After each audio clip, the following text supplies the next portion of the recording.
안녕하십니까? 음악이 우리에게 주는 감동은 단순히 멜로디나 가사 때문만은 아닙니다. 어떤 노래는 우리 삶의 한순간을 바꾸기도 하고 어떤 목소리는 우리의 감정을 꿰뚫듯 울림을 주기도 하죠. 그런 곡들엔 들리지 않는 곳에서 만들어진 숨겨진 구성의 힘이 깃들어 있습니다. 오늘은 그중 하나의 예를 소개해드리려 합니다. 한때 무명에 가까웠던 한 남자, 무대 위에서조차 조용하고 수줍었던 그의 인생이 단 하나의 곡으로 완전히 뒤바뀐 이야기입니다. 그 곡의 이름은 올리 더 롤리, 그리고 그 곡의 주인공은 가수 로이 오비슨입니다. 1950년대 말 미국의 음악 시장은 로큰롤의 열기로 들끓고 있었습니다. 엘비스 프레슬리, 척 베리, 제리 리 루이스처럼 관중을 휘어잡는 화려한 스타들이 주목받던 그 시기, 로이 오비슨은 완전히 다른 풍경 속에 있었습니다. 그는 낮에는 잘 팔리지도 않는 컨트리 앨범을 만들며 밤에는 드라이브인 영화관이나 외진 술집에서 몇 곡을 부르며 생계를 유지하곤 했습니다.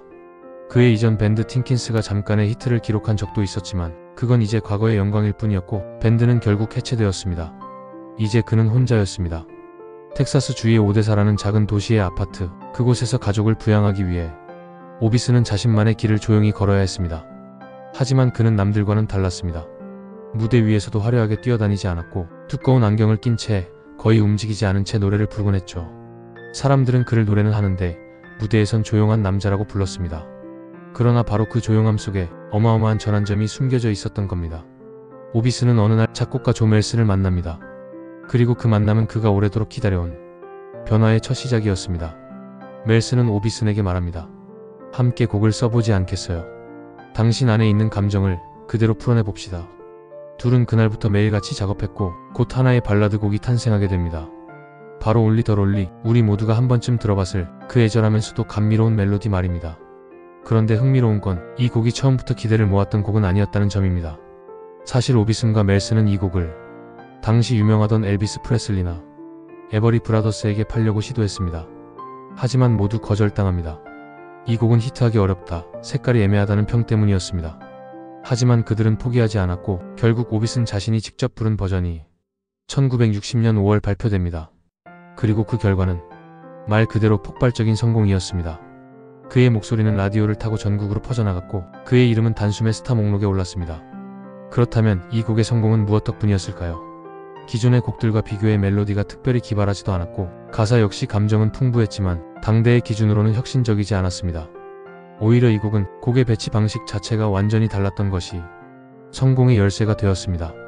당시 대부분의 음악에서는 리드 보컬이 중심이었고 백보컬은 조용히 뒤에 깔려 보조하는 역할에 그쳤습니다.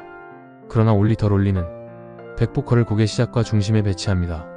덤덤덤으로 시작되는 그 인상적인 첫 구절, 그건 로이 오비슨이 아니라 백보컬이 부른 부분이었습니다. 그는 말 그대로 그동안 배경에 있던 요소를 전면에 끌어올린 것입니다. 이러한 배치의 전환은 단순히 아이디어 차원이 아니라 녹음 기술에서도 철저한 변화가 필요했습니다. 사운드 엔지니어 빌 포터는 기존과는 다른 녹음 방식을 시도했습니다. 악기를 먼저 녹음하고 보컬을 입히는 전통적인 방식 대신 백보컬을 먼저 녹음하고 그 위에 악기를 더하는 식이었습니다. 이로 인해 백보컬은 단순한 배경이 아니라 감정의 흐름을 주도하는 음향의 얼굴로 변모했고 결과적으로 이 방식은 로이 오비슨만의 트레이드 마크가 되었습니다.